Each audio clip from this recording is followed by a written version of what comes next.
कोई आदमी हमारा बाप है या हमारा बुजुर्ग है या कोई हमारी बिरादरी का पंच गलत बात हमको कहने के लिए कहता है, क्या चाहिए, हम नहीं मानेंगे आपकी बात। दूसरे उदाहरण भी दिए जा सकते हैं। अक्सर संबंधी और कुटुंबी हमको अनावश्यक रूप से धन कमाने के लिए और गलत पैसे कमाने के लिए भी, गलत काम करने के लिए भी सहमति देते रहते हैं, प्रोत्साहन देते रहते हैं। इनकी बात को हमको अवज्ञा करनी चाहिए। जैसे मैं आपको कई उदाहरण पेश कर सकता हूँ। विभीषण का उदाहरण इसी तरह का है। भाई उसका बड़ा भाई था, बड़े भाई की बात मानी जानी चाहिए मोटे रिवाज के हिसाब से, लेकिन बड़े भाई की बात तभी मानी चाहिए जब उसकी बात सही और मुनासिब। बड़ा भाई गलत काम करता है तो उसका समर्थन करने की कोई जिम्मेदारी छोटे भाई की नहीं है।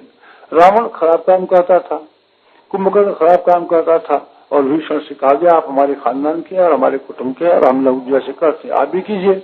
उन्होंने कहा मैं खानदान का हूँ जरूर, तो खानदान संबंधी खान पान और दूसरी बातों की बात आएगी तो मैं आपकी सहायता भी करूंगा, लेकिन गलत काम मानने के लिए, आपकी गलत नीतियों में सहयोग करने के लिए मैं बाध्य नहीं हूँ। विभीषण ने उसका भाई का कहना नहीं माना और भाई को छोड़ के चला आया। ये संघर्ष घर वालों से भी किया जा सकता है। विभीषण की भाई की बात, माँ की आज्ञा का उल्लंघन करना कैकेयी और भरत का उदाहरण है।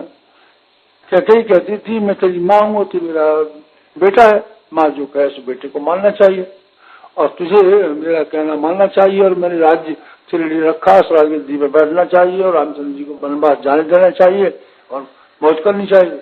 भरत जी ने कहा आप हमारी माँ हैं और हमको रोटी खिलाएंगे आपको और आपके पैर धोएंगे और आपको प्रणाम करेंगे, लेकिन आपकी गलत बात को मानने के लिए हम कतई तैयार नहीं है। उन्होंने बिल्कुल माँ से मना कर दिया, हम बिल्कुल नहीं मानेंगे, अब कतई नहीं मानेंगे और किसी कीमत पर नहीं मानेंगे। आप माँ है तो रहें, लेकिन आप माँ से भगवान बड़ा है, आप माँ बड़ी है, न्याय बड़ा है।